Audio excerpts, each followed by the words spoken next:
So students, now let us see about radioactive decay law. We have seen about radioactive decays and three types of radioactive decay, right? Now let us see the radioactive decay law.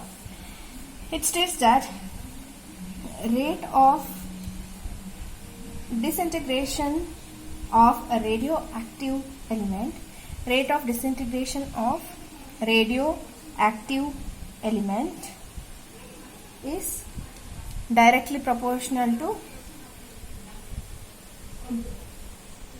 nucleus of atom present at that instant of time, right? So this is the statement of radioactive decay law. It states that a rate of disintegration of radioactive element is directly proportional to the nucleus of the atom present at that instant of time. Rate of disintegration of radioactive element directly proportional to nucleus of the atom present at that instant of time. So we can write this as delta n by delta t is equal to lambda n. So equal proportionality is taken where lambda is a decay constant. It's nothing but it's a decay constant or disintegration constant. It is also known as disintegration constant. The change in the number of nuclei in the sample. Let us take change in the number of nuclei in the sample is dn is minus delta n in time delta t. Thus rate of change of n. Therefore rate of change of n is nothing but number of nucleus of the atom present at that instant of time. Therefore we can write this as dn by dt is equal to minus lambda n. Why negative sign? Negative sign indicates that n decreases with the time. Negative sign implies n decreases with time, capital N. Now you can write this as dn by n is equal to minus lambda dt. Just taking this to this side and this to that side, that's it. Now let us integrate on both sides. Integrate on both sides. Then what happens? Integration of dn by n is equal to minus integration of lambda dt, right? So if we integrate this, what we will get? Log e to the base n is equal to minus lambda t plus c. Let us take this as equation 1. Here c is the integration constant. It is nothing but integration constant. Now when t is equal to 0 and n is equal to n naught, that is number of radioactive nuclei, n naught means number of radioactive nuclei at t is equal to 0, then the above equation 1 can be written as log the base e n naught is equal to t is 0, therefore we will remain with c. Let us take this as equation 2. Now substituting equation 2 in equation 1, what we will get is log to the base e n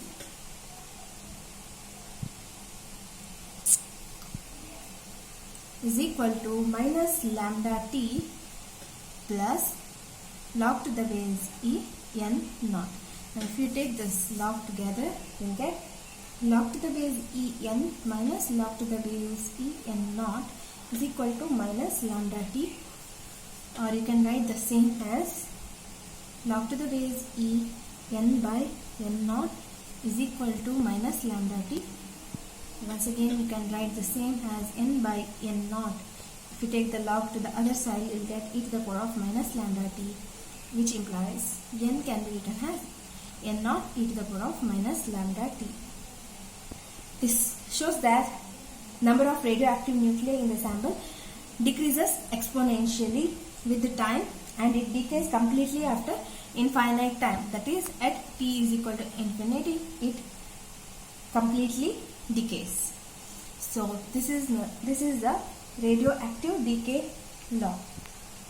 Once again, I'll repeat from the beginning so that you can understand the derivation clearly. This is important from the point of examination, so you need to know it very clearly. So radioactive decay law. What the law states is, rate of disintegration of radioactive element is directly proportional to the number of new atoms present at that instant of time. That is, you can write it as delta N by delta T. This is rate of disintegration of radioactive element. It's directly proportional to nucleus of the atom. Now, you can remove the proportionality by getting a constant here. That is, delta N by delta T is equal to lambda N. Lambda is nothing but the decay constant. Then the change in the number. So if there is a change in number of nuclei in the sample, that is dN becomes minus delta N in time delta T. Then rate of change of N will be dN by dt is equal to minus lambda N. Or you can bring N over here. dN by N is minus lambda dt. Here negative sign indicates that N decreases with time. Now if you integrate on both sides, what we will get is log to the base En is equal to minus lambda t plus c. If you take this as equation 1, here c is nothing but the integration constant. Now when t is equal to 0 and n is equal to n naught, here this implies that number of nuclei at time t is equal to 0. So if you substitute log to the base E n naught is equal to c, because here t is 0. If you substitute this with this, then you will get c as log to the base E n naught. Now substituting 2 in 1, we will get log to the base E n is equal to minus lambda t plus log to the base E n naught. So bring logs on the both sides from this side to this side, so that we will get log of n by n naught is equal to minus lambda t. If you want to take the log out, take to the other side, you will get n by n naught is the exponential of minus lambda t, or n is equal to n naught e to the power of minus lambda t. This shows that number of radioactive nuclei in the sample decreases exponentially with time, and it completely decays at infinity, that is t is equal to infinity. Next is a decay constant. It is denoted as lambda, right? So decay constant, what decay constant is, when t is equal to 1 by lambda, then what happens to our law? It is n is equal to n naught e to the power of minus lambda t. If t is 1 by lambda, then we will remain with only t, right? That is, n is equal to n naught e to the power of minus 1 or t. That is, you can write this as n is equal to n naught by e. So we will get with n is equal to n naught by e. So what decay constant means? By seeing this, you can say that decay constant of a radioactive substance is nothing but the reciprocal of the time. It is a reciprocal of time during which the number of atoms originally present number of atoms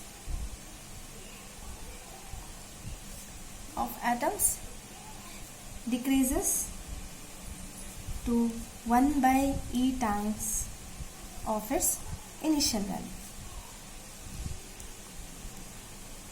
So what is decay constant? It is a reciprocal of time during which originally number of atoms present originally decreases to 1 by e times of its initial value. That is, when t is equal to 1 by lambda, that is decay constant, then what happens to number of atoms? It will be n is equal to n naught by e. That is, decreases 1 by e times its initial values. Next, let us move on to understand what is half-life of a radioactive sample. Half-life of a radioactive sample. So half-life of a radioactive element or a sample is defined as time during which half of the original atoms disintegrate. During which half of the original atoms disintegrate. Therefore, it is denoted as T half. So once again I'll tell you, half-life of a radioactive sample or element is defined as the time during which half of the original atoms disintegrate, and it is denoted as T half. Now, radioactive elements contains N0 atoms at time T is equal to 0, right? The number of atoms remaining in time T. Number of atoms remaining at time T will be N is equal to N0 e to the power of minus lambda T. This is our original equation. Now, if T is T half, then N is equal to N0 by 2, right? Now, if you substitute in the above equation, right, N0 cancels, what will be remaining with? 2 is equal to e to the power of lambda T half. This is negative. If you take to the denominator and substitute, you will get lambda T half. We can write it as log to the base e and 2. This is nothing but lambda T half is equal to log to the base e 2. We will get the 303 log to the base 10. This is added because here we have taken log 10 instead of log e. Now lambda T half is nothing but 2.303 into 0.3010. This is seen in your logbook. I will explain while we make our numericals of the same lesson. So the value of log 2 to the base 10 is 0.3010. So substituting this, we will get T half as 0.693 by lambda. This is the expression for the half-life of a radioactive element. The half-life of a radioactive element is inversely proportional to the decay constant lambda. For a half-life of radioactive sample, so this is the expression you can get. That is, half-life of a radioactive element is inversely proportional to the decay constant. Next is mean life or average life of a radioactive element or sample. Anyhow, what is mean life or average life of a radioactive element? It is nothing but the average time for which nuclei of the atoms of a radioactive substance exists, or you can say it in other words as mean life or average life of a radioactive element is the ratio of the sum of lives of all the individual atoms to the total number of atoms present in the sample. So in simple way you can say it as average time. It's an average time for which nuclei of the atom of radioactive substance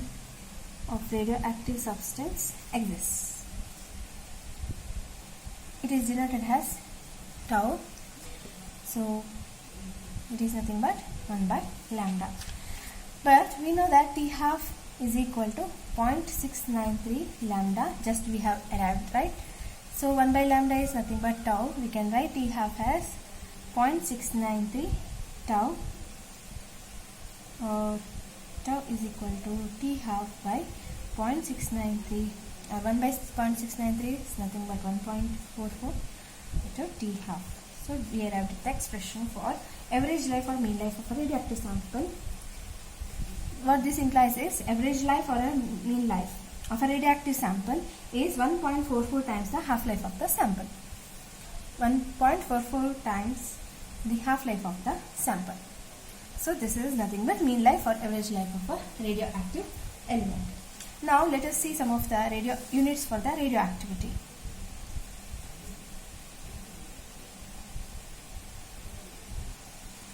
So SI unit of activity. Before that we should know what activity is, right? So what activity means? Activity is nothing but it is a measure of number of atoms disintegrate per second. It is a measure of number of atoms disintegrate per second. So what activity means? Activity is nothing but it's a measure of number of atoms disintegrate per second, and it is represented as A. That is A is equal to lambda n. Now SI unit of activity is becquerel, or you can write it as BQ. Okay.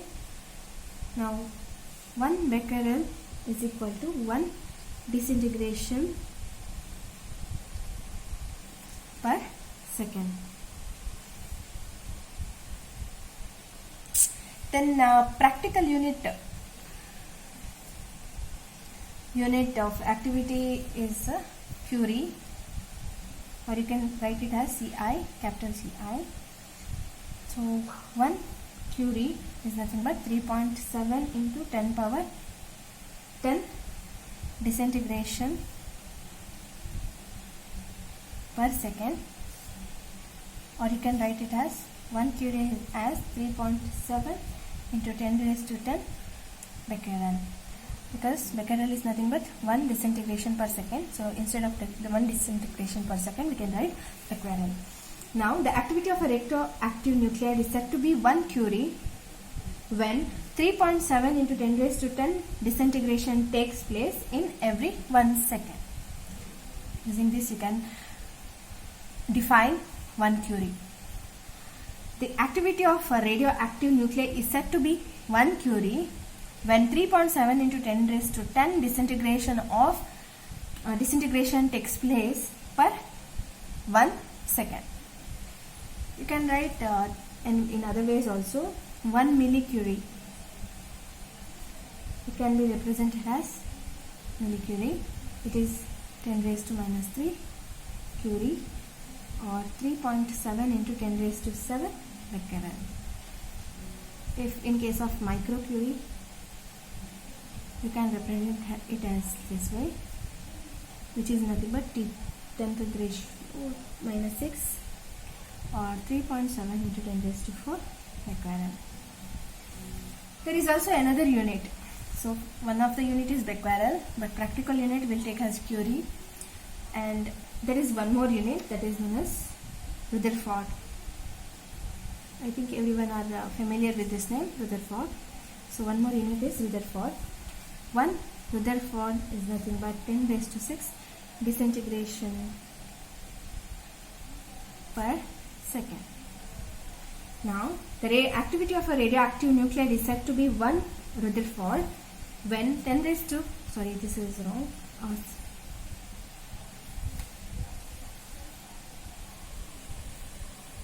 Now activity of a radioactive nuclide is said to be 1 Rutherford when 10 raised to 6 disintegration takes place in every 1 second. Once again, as this we can write milli Rutherford as VRD, which is 10 raised to minus 3 RD, that is nothing but 10 raised to 3 disintegration per second, or 1 micro Rutherford can be written as micro, which is 10 raised to minus 6, nothing but 1 disintegration per second. So this is about the units of radioactivity. Thank you.